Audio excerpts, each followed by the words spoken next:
Hello everyone, it's day 40 and today I have April 12, 2024 Indian Express newspaper and just like all days newspaper, today I have few important articles over the editorial page, the Indian Express explained page, and one important article I found over the economy page.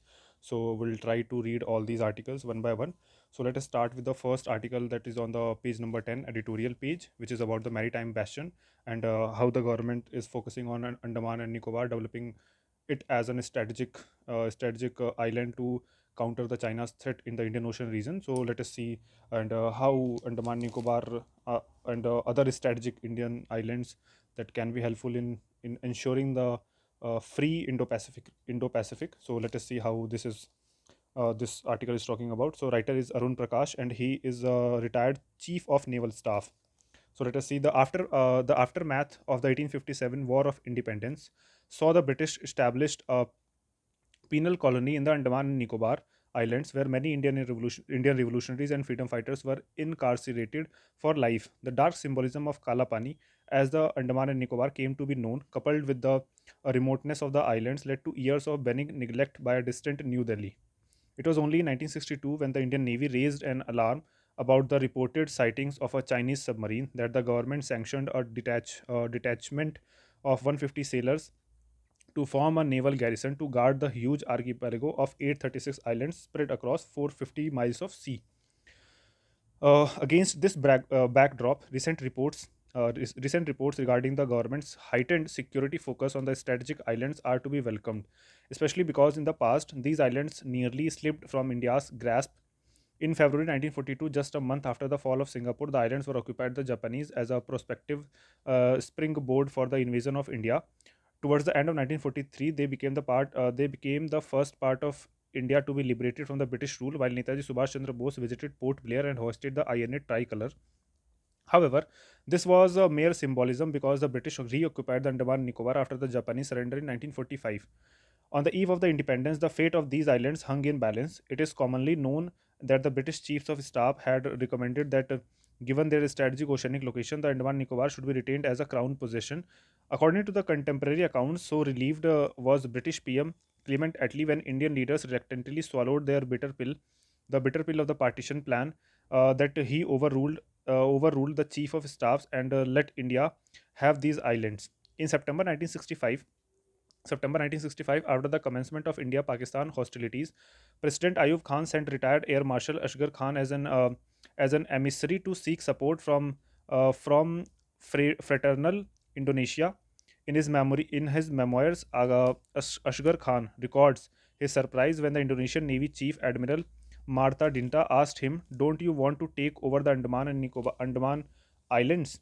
They are extension of Sumatra and are, in any case, between East Pakistan and Indonesia. So, what right have the Indians to be there?" As it happened, the Indo-Pak conflict concluded before the Indonesians initiated any action. In 1976, the Andaman and Nicobar naval garrison, having been supplemented by army troops, was upgraded to Fortress Andaman and Nicobar. In 2001, the post Kargil War Security Review saw the establishment of India's first joint unified operation command, the Andaman Nicobar Command, in Port Blair. By placing forces of all three services and the Coast Guard under the command of the newly created position of Commander in Chief Andaman and Nicobar, the military had taken great leap of faith. In the 23 years they have elapsed, the ANC Andaman and Nicobar Command has proved an unqualified success as a theater in microcosm and provided tangible proof that the concept of jointness can work successfully in the Indian environment. Regrettably, the tried and tested Andaman and Nicobar Command template has not found favor in the military's vain 4-year-old quest for theaterization. Turning to other security related aspects of the Andaman Nicobar Islands, note must be taken of their unique geography. In the north, the islands are separated from Myanmar's territories by a mere 22 miles, and the southern end, Indira Point, is just 90 miles from Indonesia's Aceh province, and the coast of Thailand lies 270 miles to the east. In stark contrast, Port Blair is about 850 miles from Chennai as well as Kolkata. Although the surface area of these islands is only about 8,300 square kilometers, they add 300,000 square kilometers of India's exclusive economic zone with a promise of undersea hydrocarbon and mineral deposits. Only 31 of the archipelagos, 836 islands and islets are inhabited. This means there is a possibility of a surreptitious occupation a la Kargil Heights by a covetous neighbor. To obviate the possibility of intrusions by state and non-state entities, ANC will need to maintain three-dimensional maritime domain awareness about through networked assets, including radars, aircraft, satellites, and unmanned vehicles. The command must be invested with adequate defensive and offensive firepower, as well as rapid reaction forces with the amphibious and airlift capabilities. The frequent transits of PLA Navy, warships, submarines, and research intelligence gathering vessels in these waters portend a sustained Chinese naval presence, including nuclear attack submarines. This would require the Indian Navy to maintain a substantial anti-submarine warfare capabilities in the Andaman and Nicobar. The severe disruption and rerouting of shipping occasioned by the Houthi attacks in the Red Sea have served as yet another harsh and expensive reminder that maritime choke points constitute critical vulnerabilities for world trade and commerce. In this context, the Malacca Strait, more than 90,000 merchant ships carrying about 30% of the world's traded goods, pass through it every year, presents a challenge as well as a latent opportunity for India.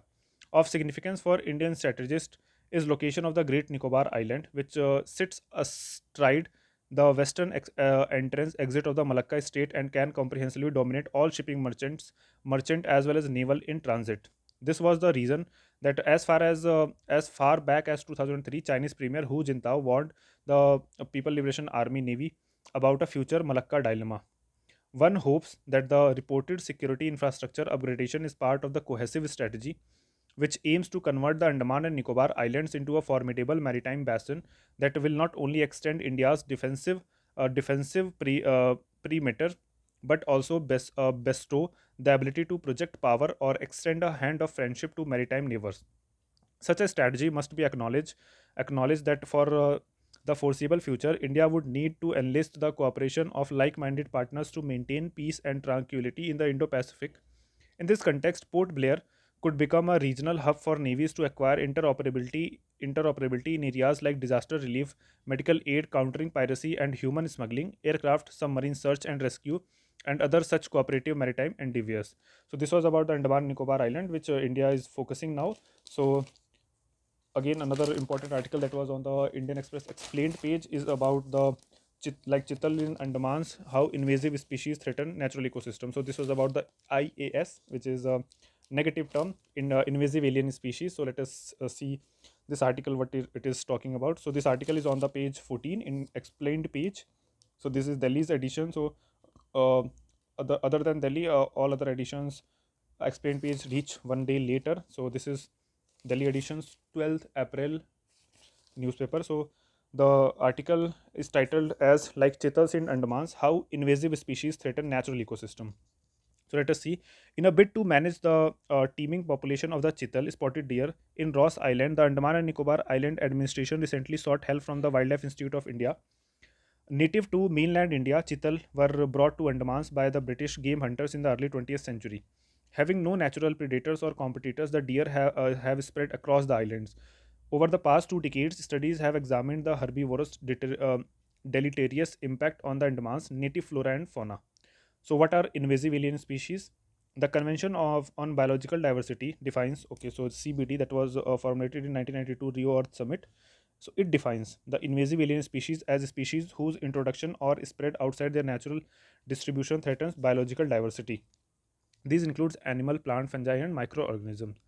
The CBD, the United Nations Global Treaty on Safeguarding Biological Diversity, sums up the characteristics of IAS as follows: arrive, survive, and thrive. So this means that these species are introduced either through natural or human intervention, survive on native food resources, reproduce at a faster rate, and eventually edge out native species. In India, the legal definition of IAS, that is invasive alien species, not Indian Administrative Services. So it has been defined under the Wildlife Protection Act. Okay, so it has been definition of IAS under Wildlife Protection Act 1972, amended in 2022, is narrower. They are defined as the species of animal or plant which is not native to India and whose introduction or spread may threaten or adversely impact wildlife or its habitat. This leaves out species within India which might be invasive to a particular region. So this is very important thing that while CBT, that is Convention on Biological Diversity, defines that invasive alien species will be termed as the one who has been transferred from its native place to some other place, be it in within the country or outside the country. But the Wildlife Protection Act 1972 defines that any species which have came from outside India will be termed as invasive alien species. And if some species are being transferred from one place to another place within the India, from one geographical location or one type of ecosystem to another type of ecosystem within India, then they will not be termed as invasive alien species. So this is very narrower term, as the this article is saying that okay, so what are some examples of invasive alien species in India? The list of invasive wildlife in India is dominated by certain fish species such as the African catfish, Nile tilapia, red-bellied piranha, alligator gar, and turtle species such as red-eared slider. The red-eared slider, for instance, is a favorite among India's exotic pet owners, and many have been abandoned in the local water bodies. The turtle, native to North America, edges out local freshwater species owing to their fast rate of reproduction, and subsequent competition for food. So many invasive fish species such as the African catfish were introduced in India to cater to aquarium owners. So how do IAS impact native species? So K. Shivakumar, a professor in the Department of Ecology and Environment Sciences, Pondicherry University, said that invasive species act as a disruptor in the food chain and disturb the balance of the ecosystem. In habitats where there is no competition, invasive species can dominate the entire ecosystem, he added. For instance, in Kevladev Park, Bharatpur in Rajasthan, which is a UNESCO World Heritage Site, the African okay, so Kevladev National Park, it is in Rajasthan. It is a UNESCO World Heritage Site, as well as in Ramsar site as well, and I think it is being in the Montreux record as well. So the African catfish has been known to prey on waterfowl and migratory birds as well, Professor Shiv Kumar said. Studies have shown that the proliferation of chital in the Andamans have affected the regeneration of native vegetation, as the deer are known to consume seeds and seedlings. So, what are IS economic impact? So, in September 2023, the UN founded Intergovernmental Platform on Biodiversity and Ecosystem Services. Biodiversity and Ecosystem Services. Okay, so UN founded Intergovernmental Platform on Biodiversity and Ecosystem Services brought out a report on invasive species which showed that around 37,000 established alien species were introduced worldwide, with roughly 200 new alien species introduced each year. The global economic cost of IAS was over $423 billion annually in 2019. These costs arise out of damage IAS inflict in an area's natural ecosystem. For example, as per India's National Biodiversity Authority, the cotton merely bug, which is a Phoenicus solopinosis, an invasive species from North America, has severely affected the cotton crops in Deccan, leading to yield losses. Okay, so that was about the invasive alien species, which has been defined in the Convention on Biological Diversity and Wildlife Protection Act 1972 as well. So there was another important article on about in the economy page. So let us see this article about the India Mauritius revised tax treaty. So tax treaty is about the double tax avoidance agreement. So let us see what this article is going to say.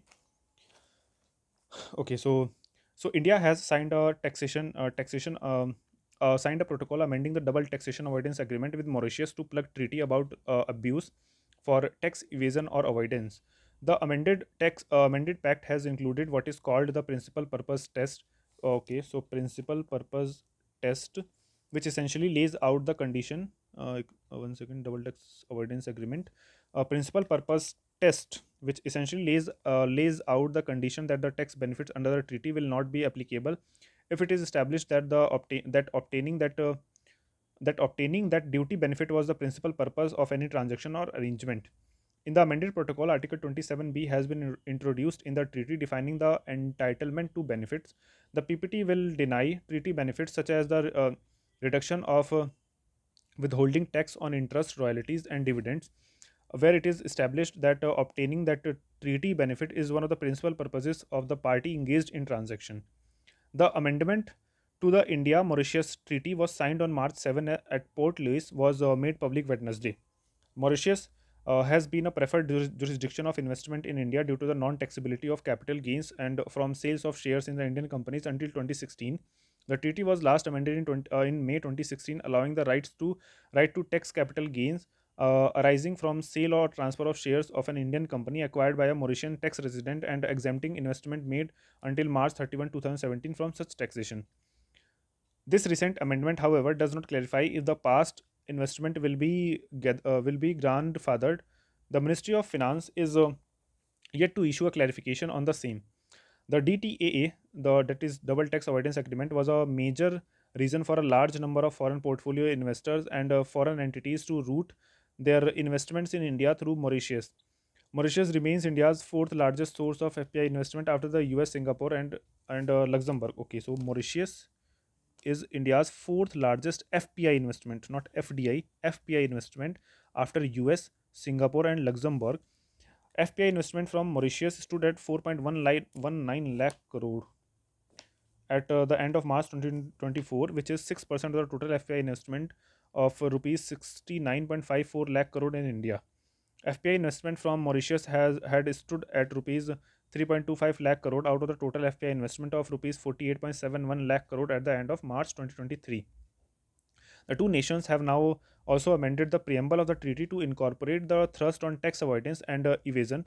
The earlier objective of the mutual trade and investment has now been replaced with an intent to eliminate double taxation without creating a opportunity for non-taxation or reduced taxation through the tax evasion. So this article is talking about this double tax avoidance agreement that we must know, and base erosion and profit shifting. That was also one of the important argument that was being presented by the G7 as well as the OECD. And G7 has also come up with the global minimum corporation tax to reduce this base erosion and profit shifting. So that is all we need to know. So this was all from today's newspaper. I didn't found any more important articles from today's newspaper. So we'll meet with another important article from tomorrow. So till then,